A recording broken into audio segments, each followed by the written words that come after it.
이놈의 도대체 왜 맨날 고픈 건지 이제 아주 이 식욕 때문에 돌아버릴 것 같잖아요. 양배추를 막 반통씩 드시면 어떻게 되겠어요? 그게 진짜 폭식 터지는 지름길이거든요. 그러니까 식욕을 없애는 가장 확실한 방법 중 하나는, 다이어트를 하시는 분들이 가장 힘들어 하시는 게 이놈의 도대체 왜 맨날 고픈 건지, 먹어도 왜 또 먹고 싶은 건지 아주 이 식욕 때문에 돌아버릴 것 같잖아요. 그래서 오늘은 제가 이 먹어도 채워지지 않는 이 식욕을 어떻게 때려잡을 수 있는지 정말 확실하고 정확한 방법들만 딱 알려드릴 테니까요. 오늘 영상 끝까지 집중해서 보시면 여러분들의 그 미쳐 날뛰는 식욕이 정말 많이 사라지실 겁니다. 그럼 얼른 시작해 볼게요. 일단 포만감에는 크게 물리적 포만감, 영양적 포만감, 심리적 포만감 세 가지 종류가 있어요. 그래서 하나씩 들어가 보자면, 일단 물리적 포만감은 실제 음식이 위에 채워지면 위가 막 부풀잖아요. 그럼 미주신경을 통해 뇌에 신호가 전달되면서 우리가 음식을 먹었다고 인지하기 시작합니다. 그때부터 식욕이 점점 사라지는 거예요. 그리고 두 번째, 영양적 포만감은 우리 몸이 필요한 칼로리랑 영양소가 있을 거 아니에요. 그래서 그 칼로리랑 영양소가 어느 정도 채워져야 우리 뇌 시상하부에서 내가 지금 충분한 음식을 먹었구나, 이제 배부르다고 신호를 보내야겠다, 이러면서 우리가 배부름을 느끼게 되는 거거든요. 그리고 마지막으로 심리적 포만감은 식사의 분위기라든지 음식의 온도, 맛, 총 식사 시간처럼 우리가 식사를 하면서 느끼는 그 심리적인 만족감에서 느껴지는 포만감이에요. 그래서 너무 우울할 때 밥을 먹거나 허겁지겁 빨리 먹으면 이 심리적인 포만감이 채워지질 않으니까 평소보다 더 먹게 되는 거예요. 그러니까 우리가 그냥 단순하게 생각하는 거와 다르게 무작정 음식을 많이 먹는다고 해서 배가 불러지는 게 아닙니다. 왜냐면 이 세 가지 중에 하나만 잘 안 채워져도요, 계속 뭐가 먹고 싶어질 수밖에 없거든요.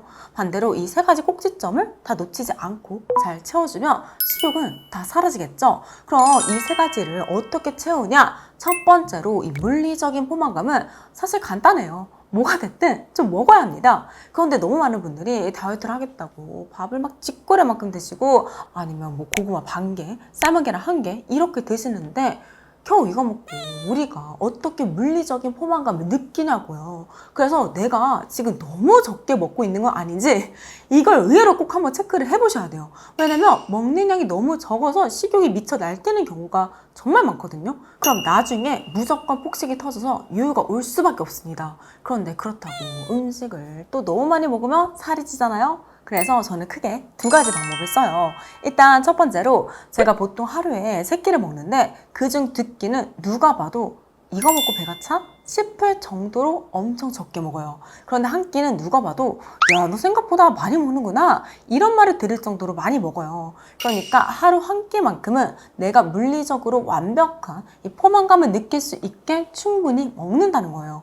왜냐면 우리 뇌는 이 물리적인 포만감을 하루에 한 번만 제대로 주면 나머지 2끼는 조금 빈약하게 먹어도 내가 굶고 있다고 생각하지 않아요. 그래서 식욕이 막 폭발하지 않거든요.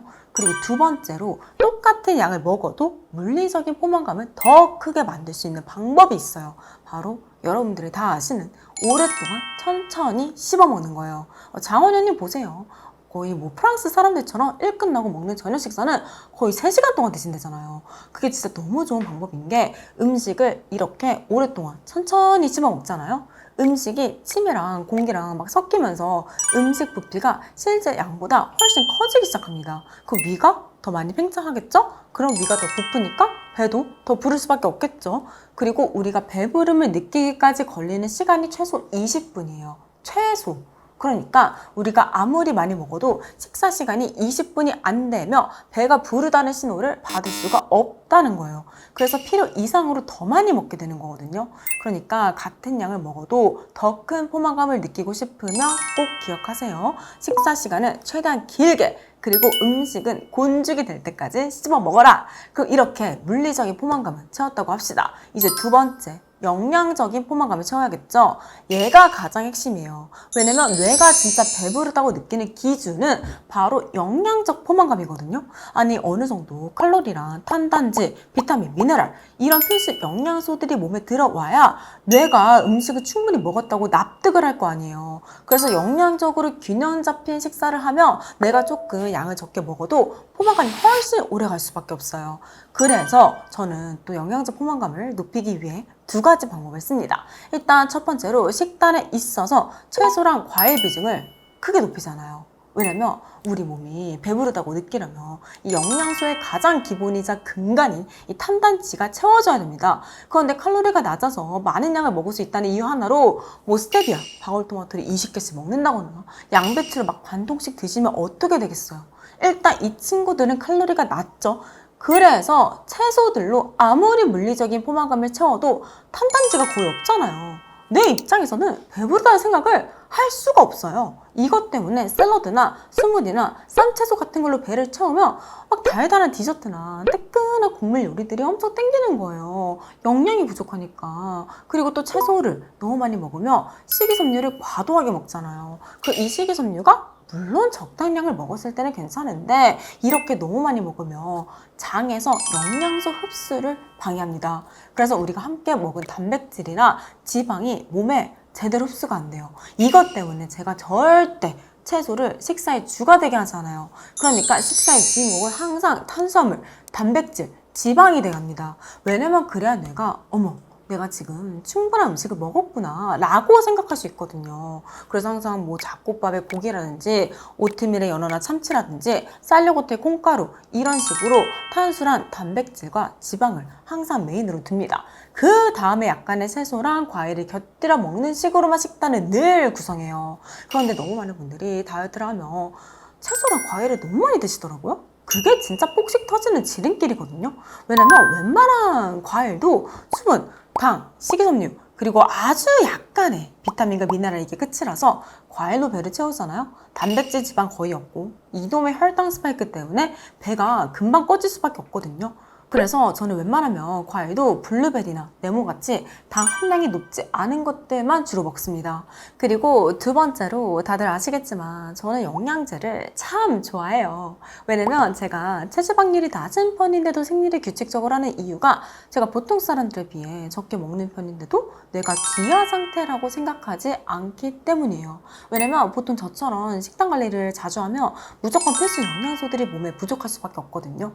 그런데 저는 이런 영양소들이 절대 부족하지 않게 슈퍼 에센셜 같은 뭐 종합 비타민부터 시작해서 챙겨 먹는 것들이 정말 많아요. 그리고 지방질도 오메가3, 올리브유, 보라지유, 들깨가루 이런 걸로 엄청 열심히 먹거든요. 그리고 단백질도 저 진짜 매일 제가 먹는 음식들을 다 저울로 재면서까지 제 체중의 1.5를 곱한 양을 어떻게든 채우려고 항상 노력합니다. 그러니까 부족할 수 있는 부분은 영양제로 채우고 가장 근본이 되는 탄단지는 최대한 채소랑 과일이 아닌 영양 밀도가 높은 음식들을 주로 먹어주니까 무혈당 이슈가 없는 거예요. 대신 이렇게 살면 가장 큰 단점이 돈이 많이 듭니다. 왜냐면 영양제값만 해도 어마무시하게 되고요. 양질의 식사를 준비하는데도 이 식재료값이 만만치 않게 들거든요. 그런데 오롯이 식사로만 모든 영양소들을 채우려면 특히 160일 기준으로 하루에 적어도 2300에서 2800칼로리를 먹어야 돼요. 그런데 그렇게 먹으면 지금처럼 마른 몸을 유지하는 게 사실상 불가능하거든요. 그래서 저는 아무래도 마른 몸을 좀 좋아하다 보니까 영양제 도움을 받으면서 내랑 몸이 영양적인 포만감을 많이 느낄 수 있게 항상 노력하고 있고요. 그리고 저는 아무리 건강에 좋고 몸에 좋아도 제 입맛에 안 맞으면 잘 안 먹습니다. 예를 들어 닭가슴살, 찐 브로콜리, 생 채소 스틱 이런 거 웬만하면 안 먹어요. 그리고 누가 봐도 영양적으로 균형 잡혀있는 뭐 예를 들어 찐 양배추에 방울토마토에 뭐 고구마에 돼지고기 뒷다리살 구워 먹는 이런 거 안 먹습니다. 그리고 간도 마찬가지로 절대 싱겁게 안 먹어요. 왜냐면 제 입맛에도 안 맞고 간도 안 맞는 밍밍한 음식들을 자꾸 먹으면 아무리 배가 부르고 충분히 먹어도요 뭔가가 부족하다는 그 느낌 때문에 계속 뭐가 먹고 싶다는 생각이 들 수밖에 없거든요. 왜냐면 식사를 했을 때 맛이 없으면 우리는 단순히 영양소랑 에너지만 채우려고 식사를 하는 게 아니라 오늘 하루를 위해 어떤 작은 기쁨, 소소한 행복 이런 것들을 얻으려고 식사를 하는 것도 분명히 있거든요. 그래서 식사가 만족스럽지 않으면 뇌에서는 그 부족한 부분을 채우려고 어떻게든 자꾸 단 음식이나 고칼로리 음식을 찾아내려고 계속 알람을 울려요. 그래서 건강식이라도 내 입맛에 맞는 것들이 분명 있잖아요. 그런 것들을 어떻게든 찾아서 먹는 편이고요. 저 같은 경우에는 고소한 음식들을 굉장히 좋아하거든요. 그래서 뭐 오트밀, 콩가루, 두부 들깨, 참치 이런 것들을 진짜 달고 삽니다. 그리고 저는 일주일에 2번 정도는 날을 미리 정해서 자유식을 꼭 먹거든요. 그러면 한 3일 전부터 그날 뭘 먹을지 엄청 심사숙고를 해서 미리 골라둬요. 왜냐면 일주일에 2번밖에 없는 정말 소중한 기회잖아요. 이때 제가 진짜 좋아하는 음식을 먹어야지 괜히 애매하게 맛있는 음식을 먹거나 그냥 그런 음식을 먹으면 그렇게 서럽고 막 화도 나는 거예요. 그래서 진짜 맛있기로 입소문난 음식점을 미리 알아두거나 아니면 정말 먹고 싶은 음식을 쿠팡이나 컬리로 미리 며칠 전부터 주문해 놓습니다. 이렇게 일주일에 2번 정도 제 심리적인 포만감을 아주 맥시멈으로 채울 수 있는 음식을 꼭 먹어요. 그럼 어떻게 되냐면 나 어제 맛있는 거 먹었으니까 며칠 건강하게 먹어도 괜찮아. 또 며칠 후에 맛있는 거 먹으니까 며칠 이렇게 식단 관리해도 괜찮아. 이런 식으로 심리적인 포만감이 한 2, 3일은 유지가 되더라고요. 그러니까 식욕을 없애는 가장 확실한 방법 중 하나는 내가 먹고 싶은 음식을 먹는 건 맞아요. 그런데 문제는 그게 매일이면 당연히 살도 찌고 건강도 많이 안 좋아지잖아요. 그래서 이렇게 저처럼 자기 자신과 딱 약속을 해서 일주일에 2번 정도만 이런 시간을 갖는 거죠. 그 덕분에 제가 식욕을 항상 잘 컨트롤해서 식단 관리를 계속 성공적으로 잘 하고 있는 것 같아요. 그래서 오늘 영상이 꼭 많은 분들께 도움이 되었으면 좋겠고요. 저는 여기서 이만 영상 마치고 다음에 또 더 유익한 영상으로 돌아오도록 하겠습니다. 감사합니다.